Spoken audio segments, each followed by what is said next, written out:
Assalamualaikum, selamat siang pemirsa penonton Riau Podcast. Pada sore hari ini kita akan mendiskusikan, bincang-bincang lah dengan salah seorang tamu kita yang luar biasa, yang kita muliakan, Pak Datuk Pak Suhaili Hussein Datuk Mudo. Ya, pas. Ketua Umum Lembaga Tinggi Adat Republik Indonesia, yang tahun berapa berdirinya, Pak Datuk? Tanggal 6 Januari 2015. Ya, tanggal 6 Januari 2015. Insya Allah beliau akan menjelaskan nanti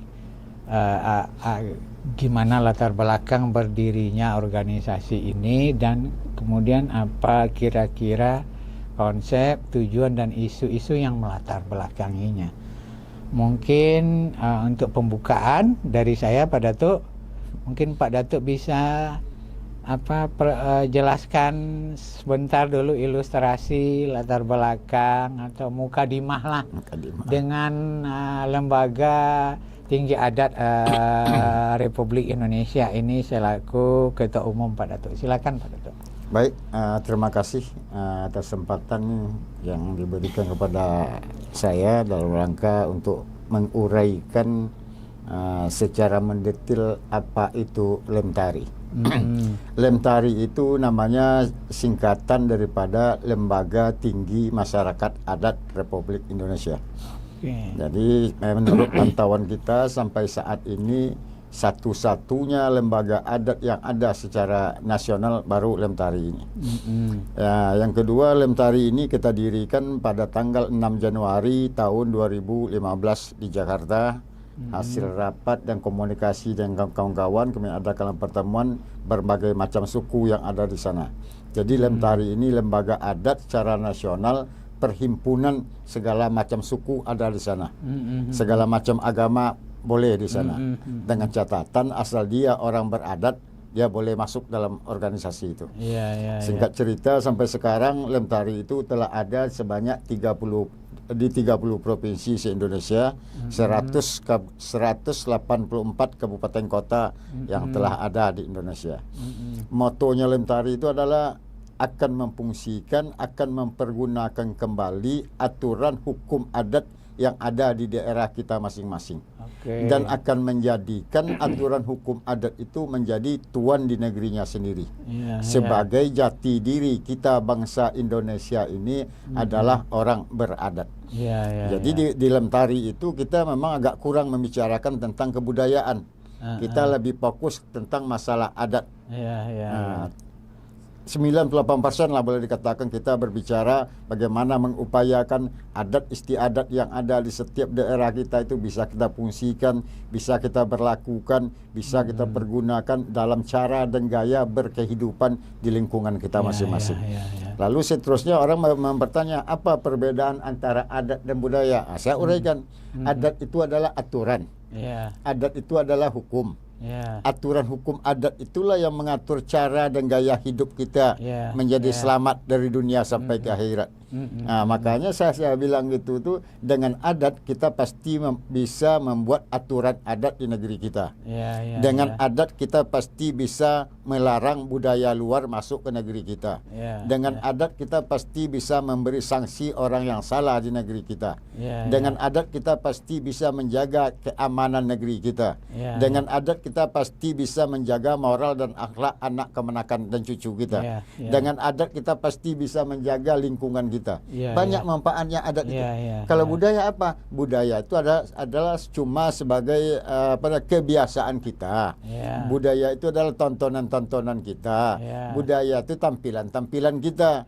Tidak akan bisa budaya yang ada di negeri kita ini untuk melarang budaya luar masuk. Ya, Makanya saya berpendapat menyampaikan kepada kawan-kawan, semakin besar budaya kita kembangkan di negeri tercinta ini, semakin besar pula peluang budaya luar masuk. ya, Apabila masuk budaya luar ke negeri kita, otomatis ada tatanan, ada istiadat kita akan porak-poranda oleh budaya. Tetapi kalau adatnya kita berlakukan, adatnya kita fungsikan, adatnya kita pergunakan di negeri kita sendiri sesuai dengan adat istiadat, kita jamin budaya luar itu tidak akan masuk ke negeri kita. Menarik Pak Datuk ya. Setelah perjalanan bangsa sampai ke abad 21 ini, sekarang kita masuk ke tahun 2024, dunia itu sedang berubah, bergeser sangat cepat, disrupsi kata orang. Kita anak-anak kita sekarang duduk aja di rumah, datang makanan dengan pencet handphone. Ya paling dia mesti nyiapin duit. Jadi sementara isu-isu yang seperti itu kan orang nggak sensitif, nggak peka. Kehidupan itu seolah-olah hanya ditentukan oleh hal-hal yang bersifat material. Gimana bisa kaya, gimana karir naik gitu ya. Sementara tatanan nilai yang melingkupin kita tuh, kita udah enggak merasa terikat lagi. Nggak jadi perhatian lagi. Nggak jadi perhatian lagi. Sebenarnya isu budaya pun banyak orang nggak ngeh sebenarnya Pak Datuk. Karena isu sekarang itu isu materialistik semua. Kekuasaan pun terkait dengan materialistik gitu. Makanya orang berlomba-lomba menduduk di kekuasaan. Kebudayaan itu sebenarnya kan lebih bersifat produk kebiasaan yang melingkupi. Nah, konkretnya bedanya dengan adat itu, adat itu sifatnya fungsional. Dia mengeksekusi. Dia bersifat aturan yang mengikat. Kalau budaya itu kan norma, produk yang tidak ada aturan untuk mengikat kita. Hura-hura. Hura-hura bisa, sistem nilai juga bisa. Kalau hanya dengan budaya kita menghadapi derasnya budaya luar itu nggak kuat. Karena secara budaya kita institusinya itu lemah. Oke itu Pak Datuk. Terus, yang ingin saya tanyakan, satu, bagaimana menurut Pak Datuk kekuatan adat dalam hal ini menghadapi tantangan dunia yang harus budaya, harus peradaban itu sangat deras. Kata orang masuk sampai ke kamar-kamar. Ya anak-anak kita dengan handphone aja dia udah membuka dunia gitu. Bagaimana kira-kira sistem nilai atau semacam hukum atau aturan di adat ini bisa memproteksi itu? Tapi juga kita tidak mungkin kaku melihatnya. Kalau kita kaku, ya kita ditinggalin masyarakat juga. Kira-kira gimana tuh Pak Datuk? Jadi begini, seperti yang saya katakan dari awal itu, adat itu kan aturan. Di adat itu apabila adat yang kita kedepankan, adat itu kan ada filter. Ada yang bisa kita terima dari luar itu, ada yang tidak bisa kita terima. Makanya saya katakan tadi kan adat itu aturan dan hukum gitu kan, filternya cara dan gaya kehidupan kita. Sudah jelas apabila adat yang kita kedepankan, adatnya bisa kita fungsikan, akhlak dan moral anak dan cucu kita bisa kita filter budaya-budaya luar itu maksud kita. Dalam rangka itu makanya saya mencoba menciptakan yang namanya peraturan adat, bukan perda. Perda itu milik pemerintah. Perda itu adalah milik adat. Dia hukum itu di dunia di Indonesia ini kan cuma 3. Yang pertama sekali mengatur cara dan gaya berkehidupan kita di muka bumi ini, kita diatur oleh aturan hukum adat kita masing-masing. Apapun orangnya, apapun sukunya, dia pasti punya aturan adat istiadatnya masing-masing. Adat istiadat inilah mendidik kita, belum kita lahir lagi udah dididik oleh adat. 7 bulanan ibu kita gitu kan adat semua gitu. Sebelum melahirkan, sudah lahir harus kan diazankan di sini, dimandikan segala macam kan diaturkan, diarak segala macam kan diadatkan semua itu. Itu aturan hukum adat. Kemudian setelah itu masuklah yang namanya aturan hukum agama. Hukum agama bagi kita yang beragama Islam, Disondingkanlah istilahnya sekarang aturan agama Islam dengan hukum adat itu. Ya, Disebutlah kalau orang Minang dan orang Melayu adat bersandikan syarak, syarak bersandi kitabullah dan sunnah Rasul, adat mengatur agama mengatur, adat menjalankannya. Kan itu intinya. Artinya yang ketiga lagi kan barulah 79 tahun nih hukum positif negara itu. Menurut pandangan kita belum semuanya aturan hukum positif negara itu bisa menjangkau ke seluruh kehidupan masyarakatnya. Sementara aturan adat itu dia adanya di level bawah. Antara kita ini aja adatnya. Cara duduk ada adatnya, cara ngomong dengan anak kecil ada adatnya, ngomong dengan orang tua ada aturan adat itu diatur semua dengan adatnya. Dan tidak mungkin negara ngurus sampai ke situ. Nggak mungkin negara ngurus itu. Dalam hal inilah kita coba berupaya membangkitkan kembali khusus bagi kita yang masih umur-umur 40 ini. Dalam bahasa sayanya masih sisa-sisa orang beradat lah sedikit. Hal ini rencananya kita coba tularkan kepada anak cucu dan kemenakan kita di masa akan datang.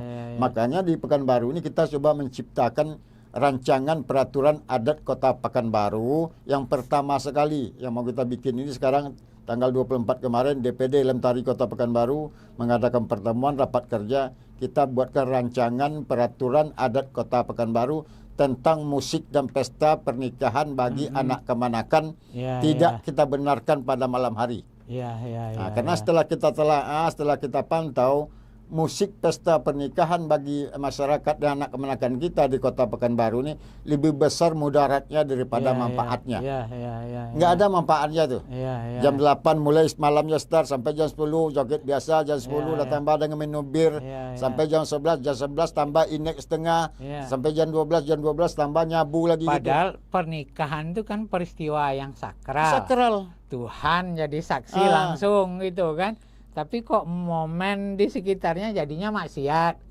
Yang jadi masalah lagi parahnya yang kita lihat setelah minum kayak itu setelah mabuk-mabuk berjoget-joget ditonton oleh anak-anak SD sebaya kayak ini. Ini sangat berbahaya. Maka oleh sebab itu saya mengajak semua lapisan masyarakat, para ninik mama, tokoh masyarakat, sesepuh adat apapun sukunya dan apapun agamanya yang ada di Pekanbaru ini, karena menurut adat istiadat kita orang Melayu dan orang Minang itu tidak dibolehkan seperti itu. Dan aturan hukum adat itu yang kita angkat bersama, kita sebut namanya peraturan adat Kota Pekanbaru tidak membenarkan musik dan pesta pada malam hari bagi anak kemenakan dan masyarakat di Kota Pekanbaru. Kalau ada yang melakukan itu kita dendam menurut adat kita. Oke, Pak Datuk. Sebenarnya kan dalam tatanan hukum nasional itu kan juga menghormati sebenarnya keberadaan hukum adat. Betul. Ada yang disebut local wisdom, kan, kebijaksanaan lokal, kearifan lokal. Namun problemnya kalau yang kita amati gitu ya, ini kan juga kalau udah bersifat mengeksekusi sebuah aturan, tentu tantangannya institusional, kelembagaan. Di kelembagaan itu harus ada sistem, ada perangkat, gitu ya. Kalau negara kan jelas perangkatnya, kepolisian jelas lembaganya, ada perwiranya, ada senjatanya, ada aturan kepolisiannya, sampai ada peluitnya, gitu kan, jelas gitu ya. Kalau kelembagaan adat sebenarnya bisa mengarah ke sana, tapi tantangannya kan juga sumber daya, logistik, gitu kan.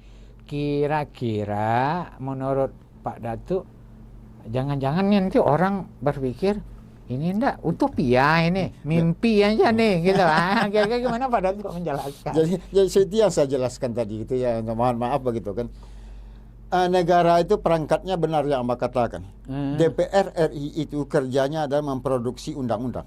Setelah undang-undang dia buat, dia ketukkan palunya, pelaksanaan dan pengawasan undang-undang itu adalah pihak kepolisian, penegak hukumnya. Sementara DPR provinsi dan DPR kabupaten kota se-Indonesia adalah memproduksi perda. Perda yang dia buat, yang dia sahkan adalah diawasi dan ditegakkan oleh Satpol PP. Begitu juga kita di adat. Seharusnya para lembaga adat, para ninik mama itu mengangkat dan memfungsikan aturan hukum adat yang ada di daerahnya masing-masing. Itulah yang kita tuliskan hukum adat itu. Kemudian setelah kita tuliskan, kita sosialisasikan peraturan adat itu sesuai dengan adat istiadat yang ada di daerah kita masing-masing itu. sebagaimana makna di mana bumi dipijak di situ langit dijunjung itu ya. ditegakkan dikawaskan oleh dubalang namanya. Dubalang adat, hulu balang adat itu yang kita fungsikan. Jadi sehingga dubalang laskar ini bukan dia ngerogot minta sumbangan ke sana, bukan itu kerjanya. Beliau itu, mereka itu adalah penegak hukum adat yang ada di negerinya. Kalau bahasa kerennya, bahasa zaman dahulu ini namanya pagar negeri dia itu. Pagar nagari. Ya, gitu. pagar nagarinya itu. Tapi kalau sekarang kita lihat kan lain kerjanya. Karena itu tadi tidak tahu dengan fungsinya. Lembaga adat nggak tahu dengan fungsinya, penegak adat nggak tahu dengan kerjanya. Kita kemana-mana begininya. Seharusnya yang berbuat seperti ini adalah para lembaga adat. Kumpulkan tokoh adat, kumpulkan sesepuh adat. Iya, adat kita kayak ini. Kalau kita biarin kayak gini. Kita biarin kayak hal ini seperti ini. Itu baru setakat kita sekarang. Anak-anak kita joget-joget, istri-istri anak-anak perempuan kita joget-joget rame-rame gitu. Begitu adat kita. Kalau iyo adat kita orang Minang dia Melayu kok. Adat kita bersandikan sarak, sarak bersandikan kitabullah. Agama mengatur, adat memakai. Ya, adat kita itu kan sebenarnya enggak melarang orang bergembira. Tidak gembira. Bergembira itu kan bagian dari rasa syukur. Itu dia. Cuman bentuknya seperti apa? Kan itu tantangan di adat. Itu tantangan kita. Namun tantangannya memang seperti yang kata, tantangannya pasti ada, kita menentang kemajuan zaman sekarang. Tapi biar macam manapun juga, saya mengkhawatir Bang diri sendiri. Bukan saya sok alim, sok hebat, enggak gitu. Saya ini mendapat gelar datuk itu bukan datuk jejadian. Saya itu dikukuhkan. Banyak datuk jejadian. Banyak datuk jejadian itu. Saya ini dikukuhkan jadi gelar datuk itu karena urutan. Pada tanggal 16 September 1979 gelar datuk itu saya dapatkan. Jadi saya merasa beban, Bang. Apa bebannya bagi saya? Contoh, kalau ada anak kemenakan, Mbak manggil datuk sama saya, berarti udah tanggung jawab saya menasihati saya. Kemudian saya biarkan mereka berjalan bertelanjang kepalanya. Enggak pakai sepalo, enggak pakai tutup kepalanya. Enggak pernah saya tegur. Menurut ilmu yang saya dapatkan, saya pasti dipertanyakan nanti di akhirat. Suhaili udah pernah, Suhaili udah pernah kamu negur tuh. Kamu datuk ini. Nah ngapainnya di datuk? Ngapainnya di datuk? Pernah nggak kamu negurnya? Itulah kira-kira. Tapi kalau sudah kita berbuat segitu semaksimal mungkin, udah kita sebarkan, ya rasa saya udah bisa jawaban saya di akhirat. Tuhan saya udah melakukan ini.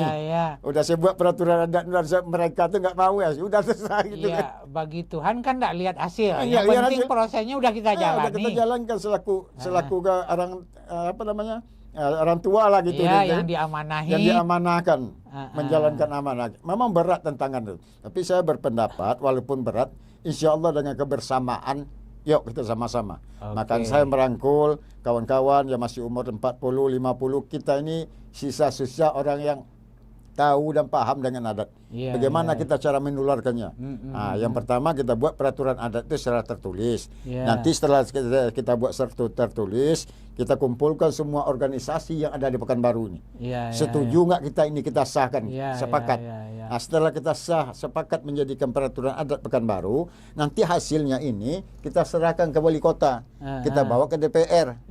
Kota Pekanbaru, Pak DPR, Pak Wali Kota, kami selaku orang adat sesuai dengan adat istiadat kita sudah kami buatkan perdatnya. Peraturan adat itu yang ada kita tuliskan. Apakah nanti kita minta ke DPRD atau Pemko Pekanbaru untuk membuat juga regulasi yang membackup itu semacam perda? Itu yang kita maksud.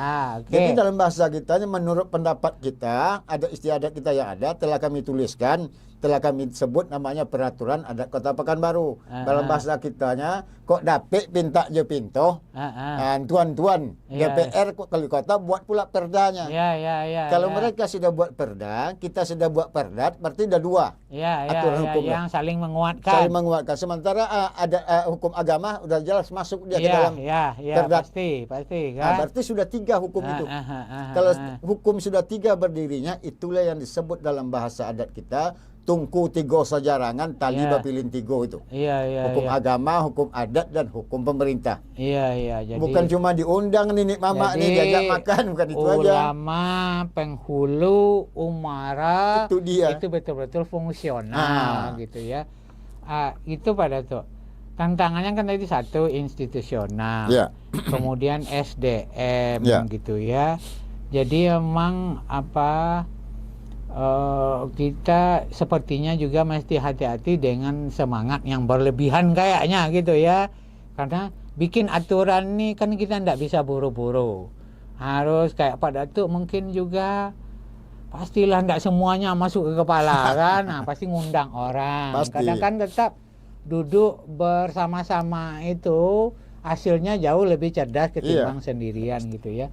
Jadi barangkali kalau di situ kayak misalnya kampus atau intelektual, akademisi dilibatkan enggak untuk terlibat serius dalam kajian itu? Ya, baik. Sesuai dengan khusus Kota Pekanbaru ya, sesuai dengan hasil rapat kerja DPD Lemtari Kota Pekanbaru dan DPW Lemtari Provinsi Riau kemarin, hari Sabtu tanggal 24 kemarin, kami sudah sepakat dalam rangka uji coba pertama ini kita sudah bentuk timnya dulu. Oke. Yang namanya tim Pokja Rancangan Peraturan Adat Kota Pekanbaru. Oke. Dan nanti timnya hasil kerja ini nanti bikin format perdatnya. Setelah bikin format nanti akan diadakan dengan beberapa universitas yang ada di Pekanbaru gitu kan. Nah, setelah itu nanti kajian mereka nanti kan ya hampir sama lah kayak perda nanti kan. Beda-beda tipis. Cuma kita khusus di adatnya aja gitu kan. Tentu berdasarkan walaupun di adat dia tentu mengambil dari dasar-dasar undang-undang juga tetap dasar. Undang-undang. Jadi ada semacam seperti orang bikin undang-undang dan perda semacam naskah akademiknya. Naskah akademik sih pasti itu. Yang jelas tidak bisa dasar kita. Itu sekarang tidak bisa kita lepaskan Undang-Undang Dasar 1945 pasal 18B itu. Negara itu mengakui kan. Itu aja dasar kita sekarang. Kemudian adat itu ada di bawah itu. Tinggal yang kita laksana sekarang aturan yang ada itu kita tuliskan. Setelah kita tuliskan, kita sebut namanya peraturan adat daerah. Kita sosialisasi kepada masyarakat. Makanya saya bilang di mana salahnya? Nggak ada sebalang ada. Kita bukan mengada-ngada gitu kan. Jadi kan juga organisasi pengurus di terasnya itu kan juga mesti berupaya sering melakukan pelatihan, pendidikan. Kan sebenarnya generasi kini sekarang itu kan bisa jadi sebenarnya suka aja, bisa aja menghormati hukum adat itu. Cuman karena mereka nggak tahu, nggak ada yang nyampaikan, seolah-olah nggak menghormati gitu kan. Ini kan juga kerja keras kita mesti ada di situ. Pemilihan bahasa kalimat yang kena dengan mereka. Anak-anak sekarang ini kan lain pula bentuk komunikasinya pada tuh. Kadang mereka diamanya tapi mereka ngerti. Jadi itu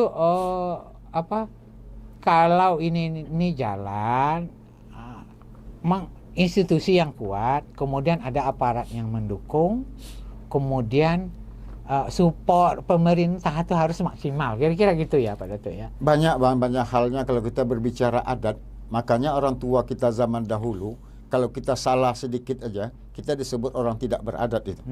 Kalau kita disebut sama orang tua-tua dulu, disebut tidak beradat, itu udah satu penghinaan besar itu. Kan begitu dulu kan, adat kita kan.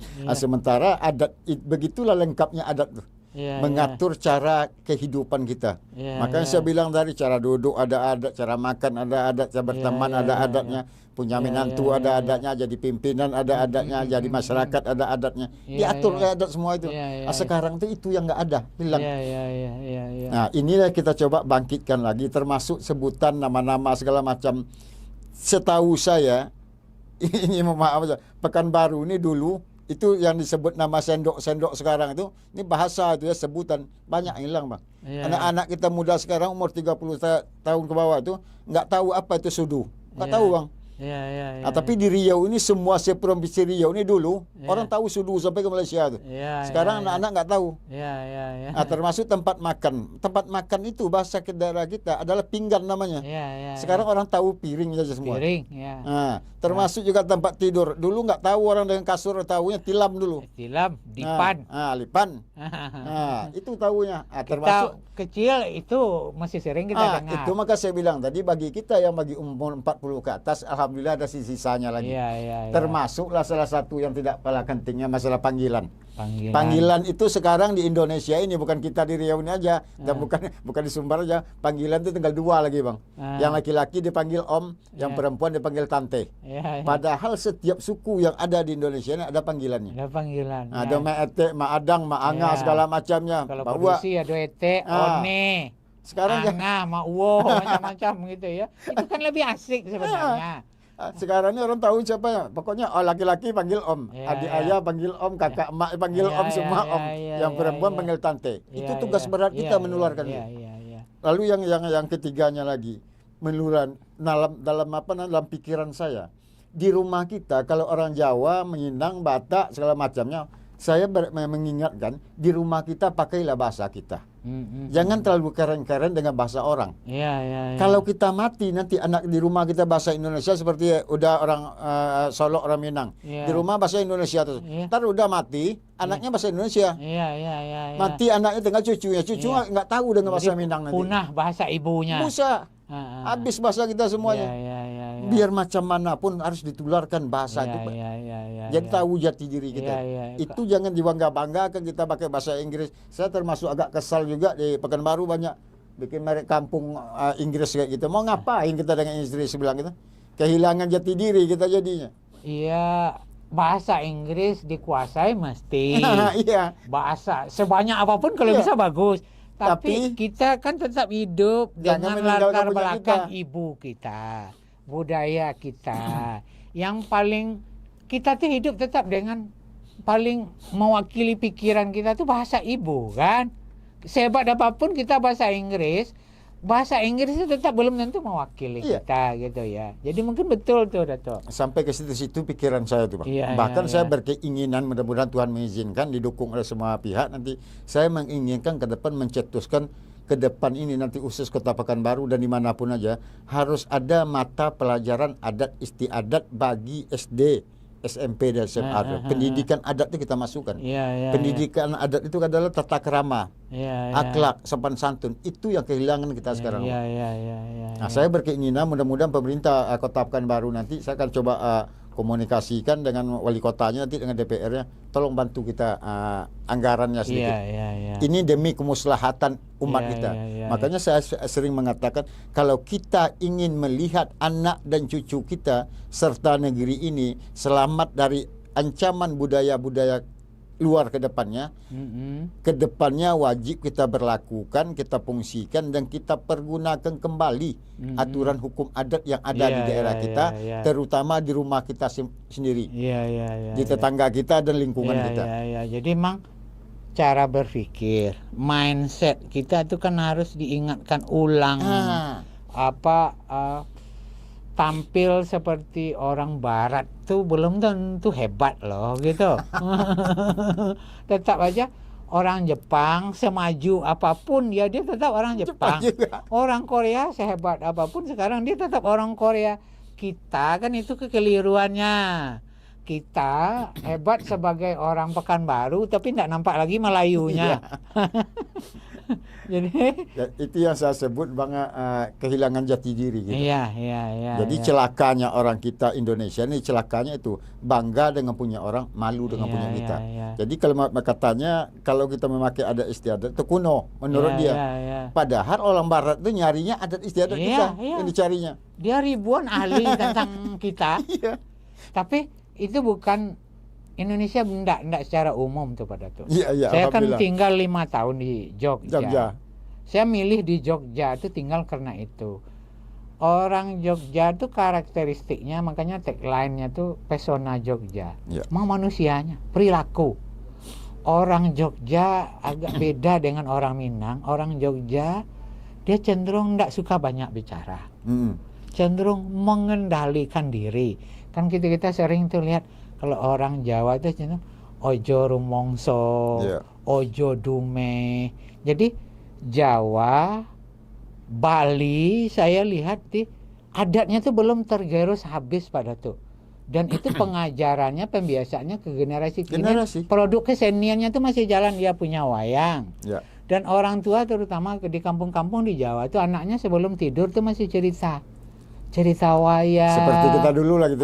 Kita itu yang nggak ada. Dan yang paling menarik sebenarnya bagi saya waktu di DPRD dulu kan, ya ini umum orang udah tahu lah anggota DPRD itu 5 kali setahun ke Bali gitu kan. Tapi bagi saya bukan raun-raunnya, saya sekali aja ke Bali itu cuman yang keliling-keliling. Habis itu saya ke hotel. Yang saya lihat di Bali itu kenapa dia kuat?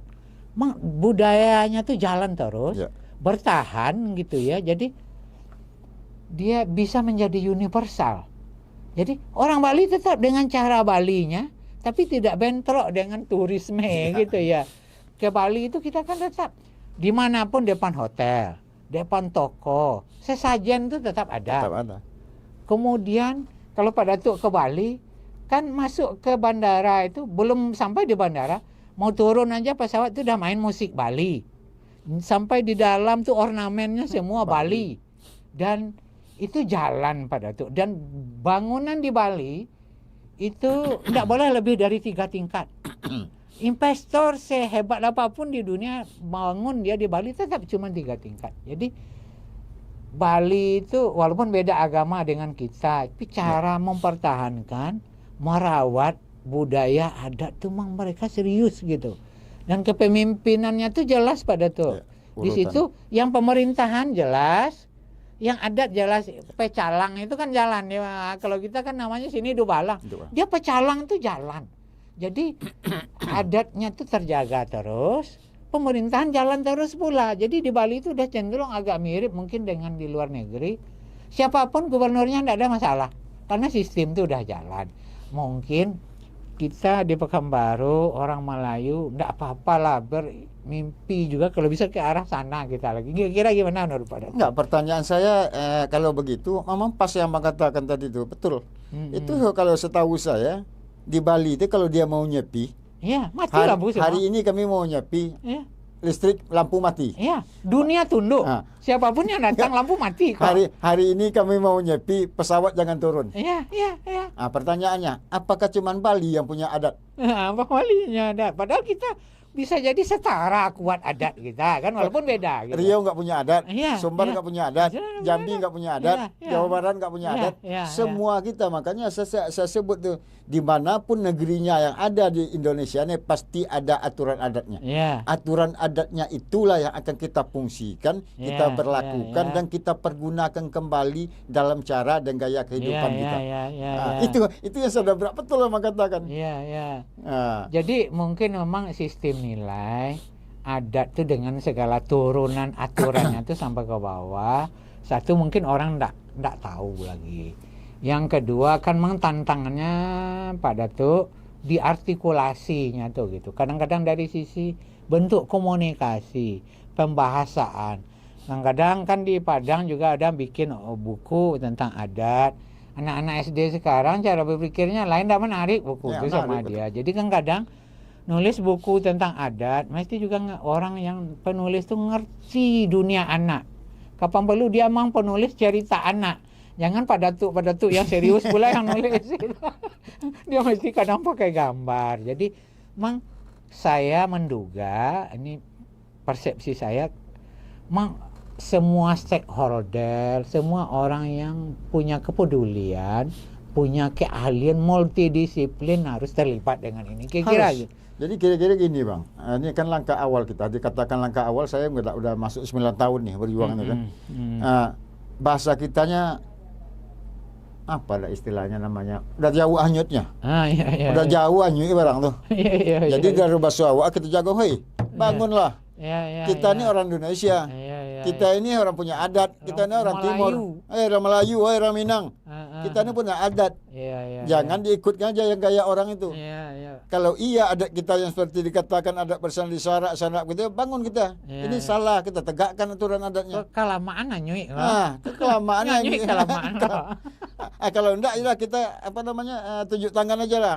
Kami orang Melayu dan orang Minang, orang Islamnya ada. Adat kami ngikutin zaman aja lah. Enggak gitu. Ya udah aman kita. Jadi gitu.